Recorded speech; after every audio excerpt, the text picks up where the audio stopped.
Hello, everybody. Welcome to 40ish Unfiltered. I'm Nicole Goodman. And I'm Laura Mishcon. It's Tuesday. That means we are dishing the feedback from Thursday's main show. Excuse Nicole while she slurps on her nootropic coffee. It's not even caffeine because we're too old for caffeine.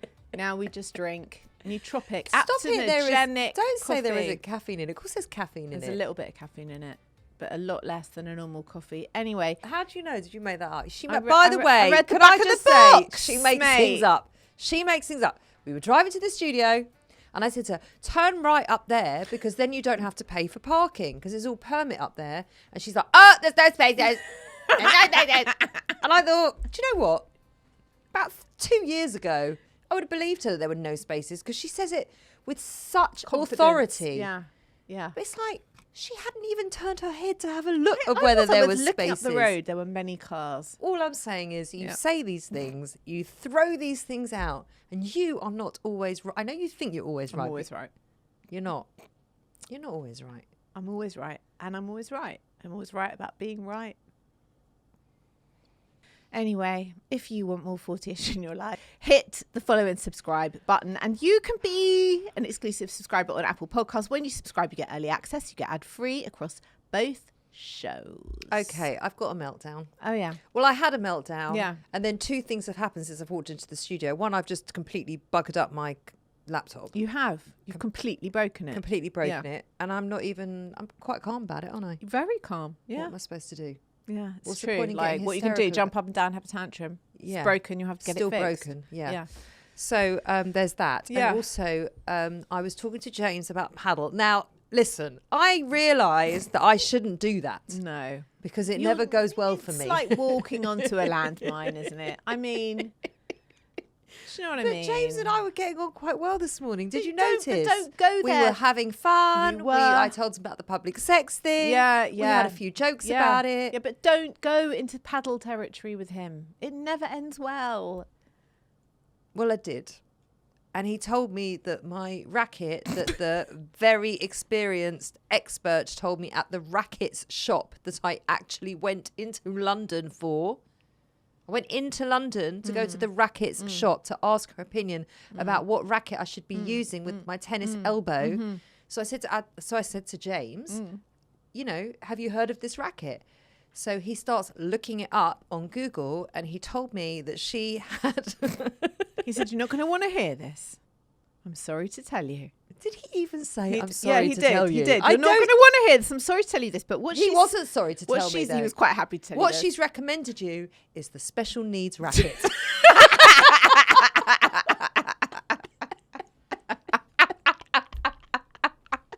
I mean...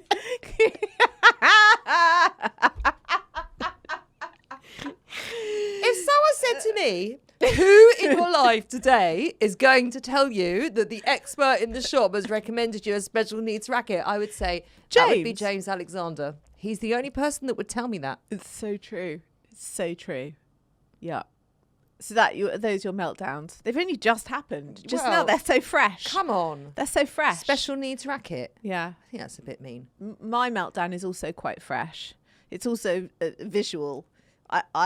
My brain is so overloaded and overspilling that I have now taken to having to write things on my body in order to remember them.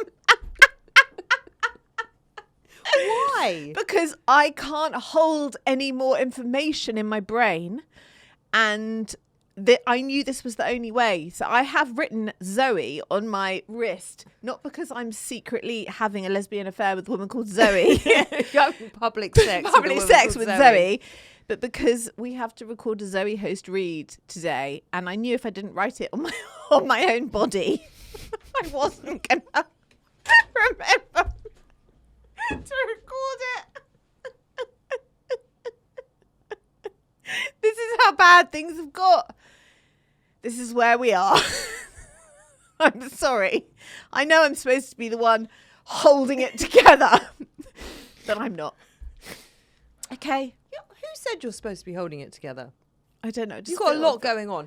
You've got a lot of mental load going on at the moment and a lot to organise. Fucking hell. And then did you notice that yesterday you sent me a whole list of things that need. You asked. No, I didn't. You did. You were like what? Oh, I didn't mean it. You went, no, not about that. You started going into all the admin shit that needs to be done with you and me. No, not for Zach. With you and me. Oh, you and me. You would send me a whole list of stuff that needs to happen. And the notification came up and I was cooking and I looked at it. Yeah. And you know how now the notifications just get summarized? Do you have that? No. Of course I don't. Not. So what they do is they'll just like, if you say you send me 3 text messages, it will then, the notification just goes into a summary, like a 2-liner summary. What did it say? Lauren is having a nervous breakdown. Something's wrong with Lauren. Yeah, she's writing on her body. All I know is I thought, oh no, it got so I'm bad. Not going on to WhatsApp. It got so bad last night. Ollie came home. I was sitting at the kitchen table on the laptop with like paperwork. Basically, we're trying to get our middle son's going to college in the States, and like the paperwork involved in this it's quite extraordinary, the amount of stuff you have to go through. Anyway, that, plus we've got all our shows to record. It was just so much. And I was sitting there with my head in my hands, and why do men do this? And he was like, what are you thinking for dinner? Oh, shut up. What are you thinking for dinner? And I just thought, I said, I can't eat. I can't eat. I can't do anything. And then I scrawled some other stuff on the other hand. And I was like, I think we should just go out for a walk. I need to leave. So we walked around the block. That was better. It was very overloaded. Yeah, it's a lot. Anyway, that's why. So let's remember to do that now that I've tattooed myself temporarily. That's my meltdown. I'm in meltdown. That's okay. Yeah. That's not really okay. Listen. It actually is okay. Is it? Can I tell you why it's okay? Why is it okay? Because you are a human being, and human beings are not always meant to be fine. They're just not always supposed to be fine. But it's so fun to be fine. It's actually not. No, it is. No, it isn't. It's not fun to be fine. It's great to be fine. No. I love to be fine. I know. No, you're comfortable being fine. Very comfortable. We all prefer to be fine. Yeah. But life throws a lot of grenades our way, and you can't always, you're not robotic. You are not ChatGPT. Not today, I'm not. No. But you don't want to be a robot, do you? I don't know. Depends on the robot. What kind of robot? Like Terminator style, or like the ones in the horror films that look like nice dolls but are murderers. I don't want to be like Chucky. Is Chucky a robot or a doll? The answer is no. No, Nicole, I don't want to be a robot. Yes, Nicole, I understand I'm a human being. We are not having a discussion on what robot you would be. Oh, we should have a discussion. No, we definitely should. I think I'd be one of those ones, like the round ones on the floor that hoovers all the time. I think I'd be that one. Oh. It just goes around in circles. Hoovering. Yeah. That would be me. That would be me. I know what you would be. You'd be the one on the tennis court that automatically shoots the balls out. You're that one.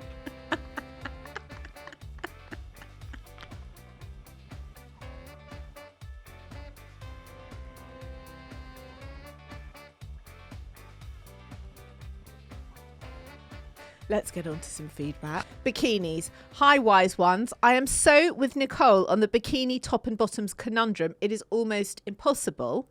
I eventually found one that I thought gave off fun mum at the beach vibes from Matalan, but I accidentally bought something that apparently says cougar at Vegas pool party. My teenage daughter has already threatened to walk 10 steps behind me and says she doesn't know me if I dare wear it to Center Parcs this summer. Okay. I just want to know where she got the set from. Matalan. She said Matalan. But do you want to give off cougar at a Vegas pool party vibes? I mean, I didn't wake up this morning and think, right, that's the look. That's the look I'm going for. Nicole, says this lady, you can wear mismatching bikini tops and bottoms. Embrace midlife freedom to do what the fuck you want. Oh, what am I going to wear with those green bottoms, though? What am I going to wear? A black top or a white top or a pink top. Clash it up and make it look like it's on purpose. Dear Lauren and Nicole, I had to tell you something about George Clooney that may make you love him even more, because we were talking about George Clooney recently, weren't we, in the last few weeks? Did you know that he is a huge dog lover and has adopted multiple rescue dogs, including one with no teeth? Also, his dog once barked at Meryl Streep. Make of that what you will, Charlie. His dog once barked at Meryl Streep. Apparently so. Right. I don't know. It's a very random message, but you know what? I do love him more now, knowing that he's a dog lover and a rescue dog. Of course he's a person. dog lover. He's George Of course Clooney. he is. Of course he is. He's Obviously the perfect he is. man. He's the perfect man. God said, I'm going to make one perfect man. I'm going to put him on the planet so that everybody knows who that perfect man is, and that is George Clooney. I thought it was John Hamm. I don't think John Hamm's perfect. I think if John Hamm and George Clooney had a baby, imagine that. Imagine being in a throuple. With George Clooney and John Hamm? Yeah. Could you imagine that? I definitely would need a facelift and a boob lift, a tummy tuck.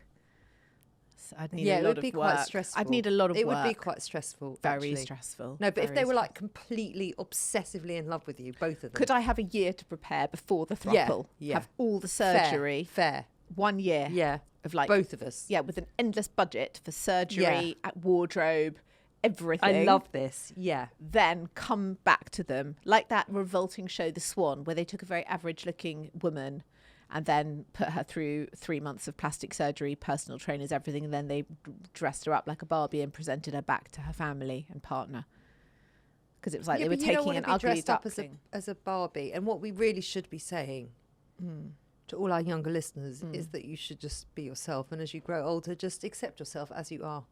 That's what we should be saying. I mean, we should, but if I have to be in the throuple, if I'm forced to be with John Hamm and George Clooney, I need some prep time. But that is there a better throuple? No. There isn't. No. Name a better throuple. You couldn't. You couldn't. I wouldn't know what to do with myself. I wouldn't. I actually think, I wonder who would do it for you more. A younger Harrison Ford. Oh, but he's not. You can't have a younger Harrison Ford. McDreamy? No. Mm. No. No. Okay. No, I think I've hit the nail on the head. Okay. Dear ladies of the Midlife Crisis Club. That's not our name, but okay. Who says we're having a midlife crisis? Tessa. Well, I didn't. It was rhetorical. Oh. Well, it's Tessa. Okay. I recently bought an espresso machine. I thought, yes, this is what I deserve. Sophistication, elegance, coffee that tastes like George Clooney and flirtation. I mean, see, all the middle-aged women are into it, yeah. Fast forward to now. My husband just made himself a cup. He asked me, whilst looking in the open fridge, if we had any oat milk. My husband does that. He'll open the fridge and then ask me if we have something. Whilst he's looking, I'm not looking in the fridge, he's looking in the fridge, but he's asking me if there's something in the fridge. God gave you two eyes that work. And also, then he goes, where is it? Where in the fridge? But all I'm going to do is come over to the fridge and have a look and then find it and then give it to you. Why don't you just do that? Use the eyes. Anyway. My favourite is when Adam asks me where the choc ices are. Well. They're in the bread bin. I'll give you 3 guesses where they might be. To be fair to him, he hasn't asked me that in a long time.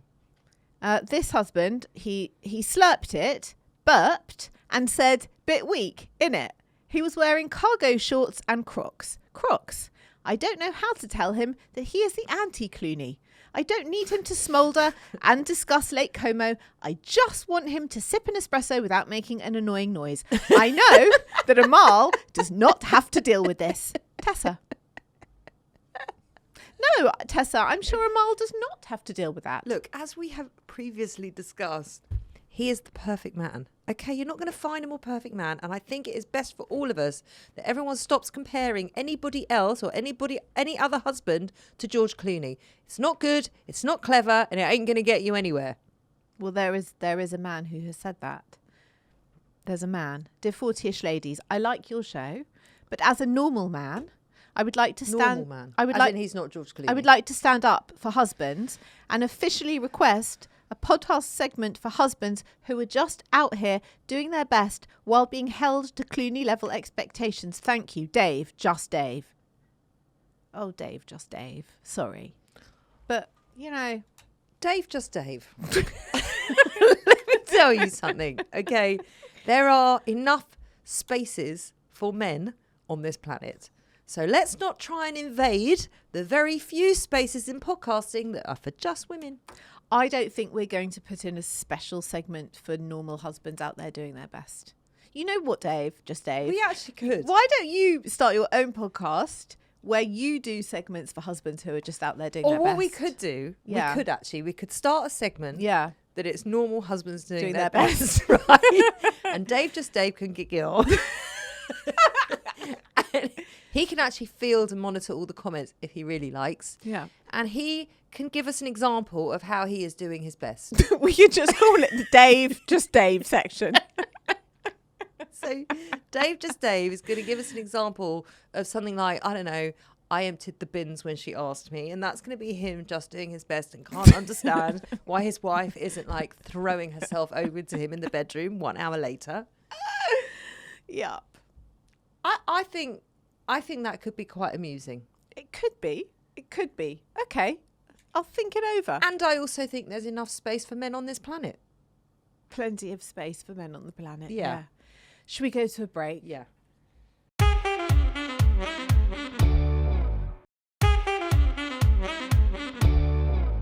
Do you remember the woman or man, I don't know if it was a woman or a man, who wrote in about the barbecue, the young neighbours who had made barbecuing their personality? Yes. To the woman with the barbecue neighbours, you have earned the right to want a peaceful patio. It is not being a killjoy. It is just having boundaries and a preference for quiet. Okay, yes, that's a very middle-aged comment, but I'm not disagreeing. Someone else said, I would just make sure to always have a chat over the fence, like every time, and make who could be bothered with that? Make it super dull. Talk about lawn care and patio cleaning and basically bore them so much that they won't want to be outside. I think that's a lot of effort for a chance that they might go inside because you're so dull. I mean, I don't think that's a very good plan, I've got to say. I don't think that's the best plan in the whole wide world. Barbecue neighbours, blast them some Coldplay for a few nights, or better still, Michael Bolton. They'll soon go inside. Michael Bolton. A lot of people had things to say about Michael Bolton. Michael Bolton. Oh my God, said this woman. Michael Bolton, ! I had to message you to say that we played Soul Provider as our first dance at our wedding. Soul Provider! Wasn't that his opening song? Wasn't that like his first number one? Yeah, it was his first hit. Yeah, that was their first dance. Gonna be your soul provider. What was your first dance at your wedding? Well, we wanted to have Chasing Cars. Snow Patrol. Yeah, but we didn't because it's not really a love song. We just loved that song and it was very big at the time. Yeah. But we had Tony Bennett. It was very typical. Did you? Yeah. Which The Way one? You Look Tonight, obviously. Oh, that is very nice. It's a beautiful song, but it's a bit cheesy. You? We had Will Smith getting jiggy with it. It was our song. My mother went fucking mad. Did she? Yeah. Yeah. It's brilliant. It's very visual, but thanks for that. Thanks for that. You know what? It was a really fun first dance. Yeah. We didn't want to trot around to Frank Sinatra.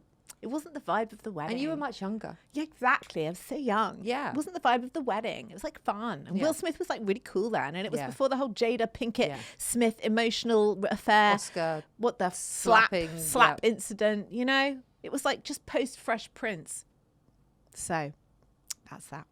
Ladies, I had to tell you that my dad always used to sing. You're going to love this. My dad always used to sing Michael Bolton at karaoke. He had long hair. So everyone in our village used to call him Michael, even though his name is actually Paul. That's quite the party trick. That is quite the party trick. It's also immensely middle-aged to get up in karaoke and to sing Michael Bolton. What do you think James's karaoke song would be? Oh, that's such a good question. Isn't I don't it? know why this has just popped into my head. on. I feel like it's TLC Waterfall. It's not. It's not. It's just not. What do you think it is? I think it would be something like Eminem. Oh, do you think? I Yeah. think he's a rapper. I do. Do you? Should we ask him? Is he there? Has he fallen asleep?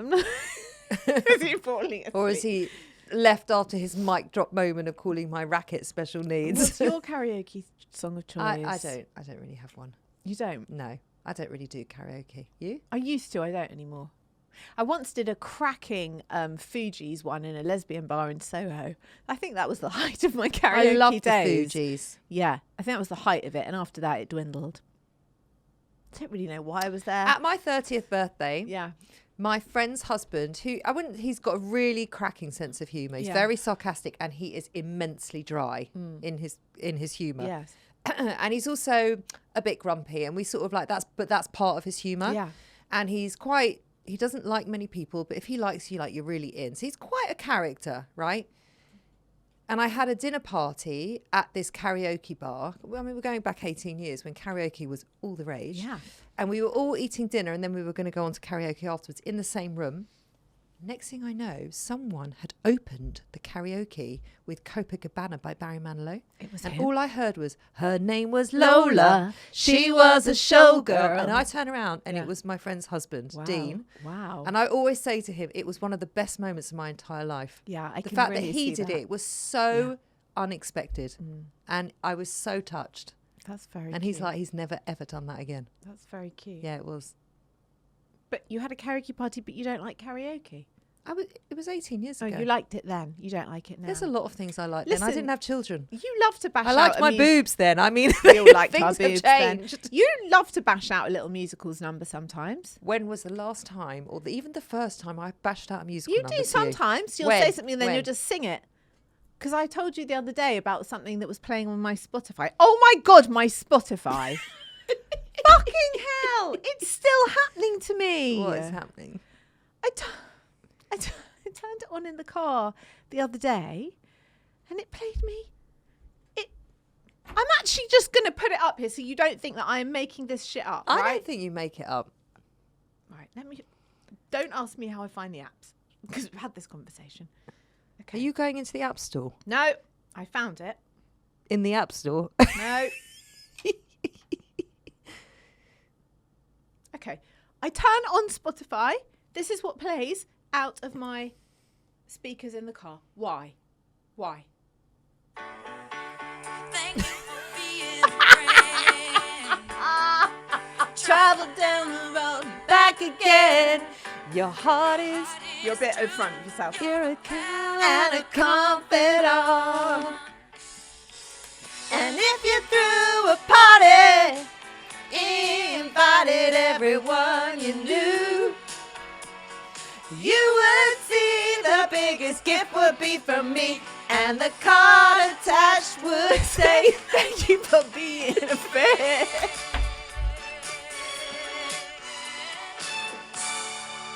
Can I just say, Now, how weird is brain fog, right? Because it's like, just press pause. It's the two lines. Oh my God.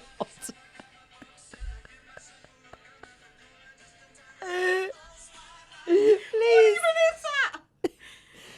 Oh my God, it's a banging tune, that Golden Girls theme song.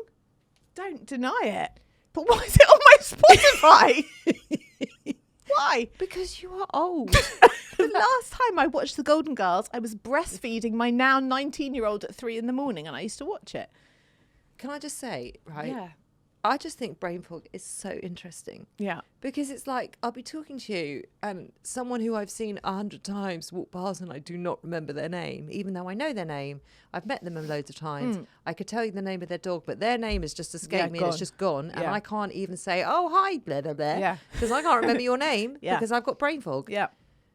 But you can remember the theme. But I can remember the whole- every theme word. tune of the Golden Girls. And every word. Yeah. I don't know what that is. Anyway, when was the last time I went into a whole musical theatre medley with you? When we were talking about Spotify and then I told you some musical came on and then whatever it was and then you sang it. What was it? I don't know. I didn't sing it. I don't sing musicals with you. It's wasted. It is. It's not wasted. actually. It is actually. Why? Because I don't know them. Yes, you don't know them. But I would still appreciate them. Do you? You're not Yeah. that into musicals. I didn't mind them. Clearly, Spotify knows what I like. Anyway, my daughter went to see Starlight Express last night, right? So she went with the... Yeah. See? Starlight fucking Express. Even at 10, I thought that was shit. It was shit. It was like people in leotards on a roller rink, wasn't it? Isn't it the roller skating one? Yes, it's trains. They fall in love. What's the wrong with that? It's people dressed up as trains. They fall in love. They're trains. I don't know what your problem is with and they're on it. roller skates. And why isn't that art? Yeah, why isn't it art? It's shit. Is it still shit? I Have haven't they made seen it. better? Anyway, What she does gets in the think? car, Yeah. and I start singing Starlight Express.